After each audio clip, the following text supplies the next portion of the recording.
morning. All right. So, we are talking today about nutrition. Yes, this class is a weight training class where I'm supposed to teach you how to bench, how to squat, how to do all sorts of other things. But, what's one of the main reasons why we lift weights, why we resistance train? Usually it's to either build some mass, to some muscle, create a more toned look, maybe even to lose weight, right? And in order to do all of those things, nutrition is a absolutely essential component to the equation. So we at the very least have to have a basic nutrition discussion and a basic understanding of nutrition in order to accomplish our goals in the gym. So we have to start with a little bit of the basics. And even before we start with the basics, let's start with just some general information such as uh, diets, right? So there's all sorts of diets out there like a ketogenic diet, intermittent fasting, paleo diet, and there's many, many more. The first thing you should understand, there is no one size fits all correct program. Um, People ask me, oh, what's the best diet? There isn't really the best diet. The best diet is the diet that actually works for you, all right? Whatever's currently working for you is going to need continuous revision, right? Just because you're in a caloric deficit at 2,000 calories after about maybe 5 or 10 pounds, maybe you're no longer in a caloric deficit and you need to continuously adjust this. Maybe your activity level has decreased and you need to adjust it, right? So there's a lot of variables at play and there always needs to be continuous revision. All those variables include things like your total calories, your macro and your micronutrients, your nutrient timing. If you're trying to build as much possible, should you be taking a protein shake before your workout, during your workout, after, 4 hours later? Does it matter? Sleep absolutely matters in the adaptive process. What type of resistance training you're doing. Life stress, all of these things add up and will play a key role in how you adapt to your weight training program. Relevant for us today is energy expenditure, calorie level, and to a smaller extent, nutrient level, which we're not really going to get into the micronutrients at all. We're just going to talk about the macronutrients. So energy, and I know this isn't included in this slide, but I have to give you guys a basic definition of energy. So a calorie is a unit of energy, right? It is the unit. 1 calorie is the unit that it requires to raise 1 gram of water 1 degree Celsius. So it is energy, right? Now, what is this energy used for? It's to maintain certain metabolic functions in the body. So we have this first variable called your resting metabolic rate. The energy required for the maintenance of normal body functions and homeostasis under resting conditions. So imagine you basically sat in bed all day 24/7. That is your resting metabolic rate, the energy required to just exist, to not lose weight, to gain weight. It would be to just exist for your, to digest whatever you currently, digestion is not part of this, but it's to just exist. This makes up, just our existence makes up about 60 to 75% of our daily energy expenditure. So this is the largest variable. All right, so what is this? Well, 75% is your organs, and 20% is your current muscle tissue. 5%, all right, of that maintenance is your fat or adipose tissue.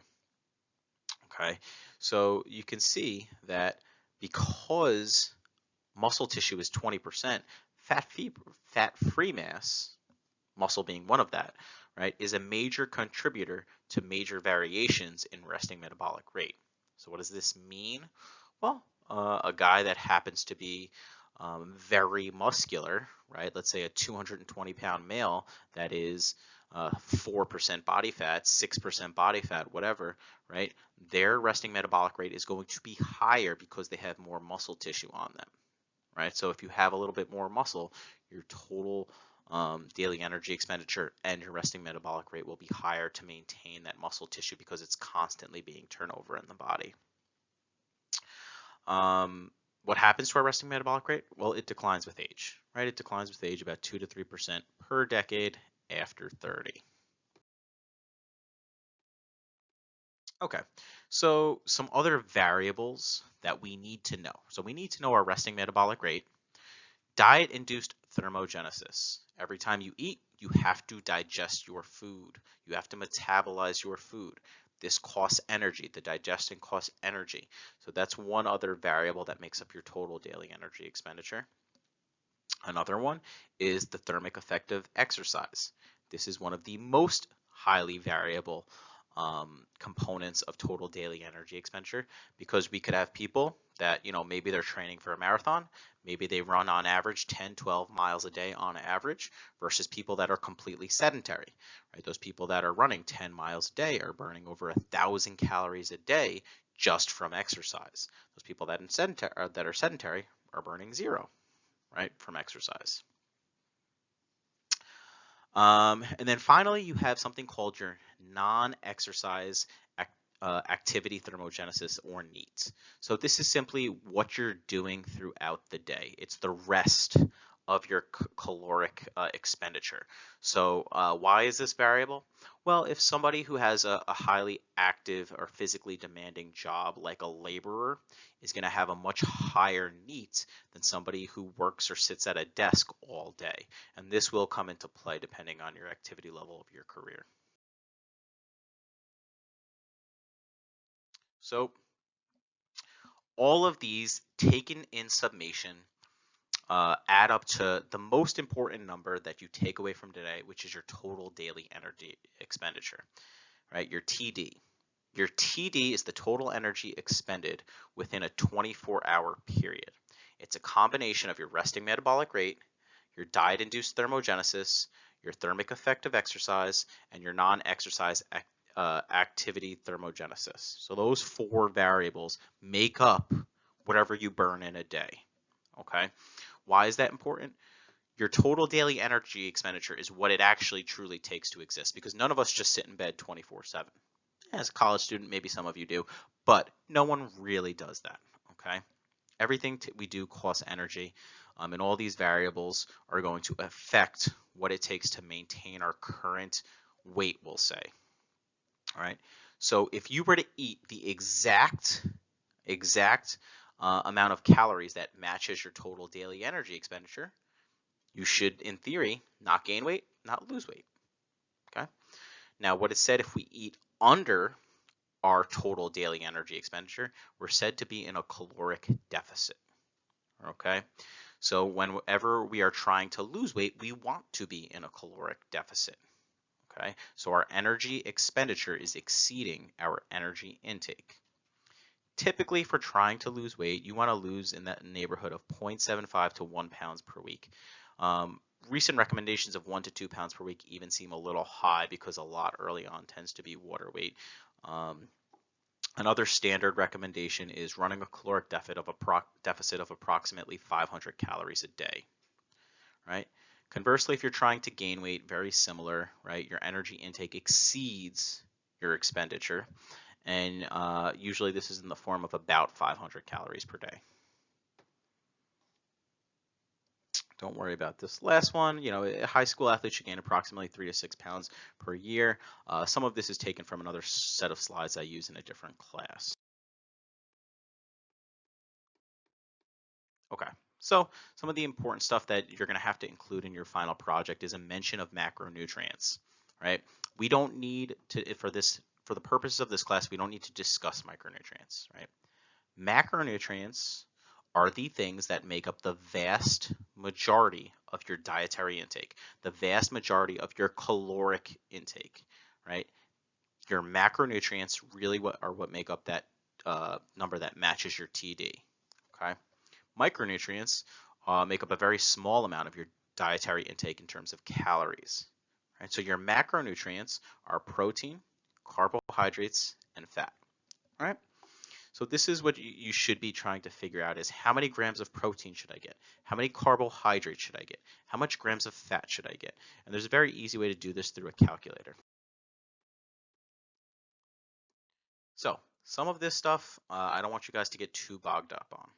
Protein, building blocks of muscle. We need higher protein intakes if we are resistance training. Okay. What's important is that 1 gram of protein equates to roughly 4 total calories. So if I'm eating 200 grams of protein a day, I'm also eating 800 calories in the form of protein. Standard recommendations for people who resistance train are something between 1.5 and 2.7 grams per kilogram. Right? Another standard recommendation is simply that I give 1 gram per pound. I currently weigh 187 pounds. I should eat 187 grams of protein. Okay. Again, don't worry too much about these things on the bottom, like multiply 4 times G. Right? That's what I just did to calculate my total calories. Right, on to carbohydrates. Sorry if this is a little small. Right, what's the most important things from this slide? For you guys, we need to know that carbohydrates are the primary energy source in the human body for moderate to intense exercise. So if you guys in your training programs are putting together, some like Tabata training programs or some training circuits with high intensity stuff, they might need to ingest a little bit more carbohydrates than somebody who's maybe just doing purely resistance training. Right? Just like protein, 1 gram of carbohydrates equates to roughly 4 calories. So once again, if I was to eat 200 grams of protein, that equates to 800 calories. Don't worry about all these names. Again, this comes from a different class. Monosaccharides, polysaccharides, you don't need to know that. You don't even need to know what glycogen is. What you should know is that about 40 to 55% of our total daily energy expenditure should come in the form of carbohydrates. If we are deciding that we want our client or ourselves to lose weight, we might have a smaller percentage of our TD come from carbs. So for instance, if I'm trying to lose weight and I'm already thin, right, maybe I cut this as low as 30, 25%. That's definitely on the extreme end.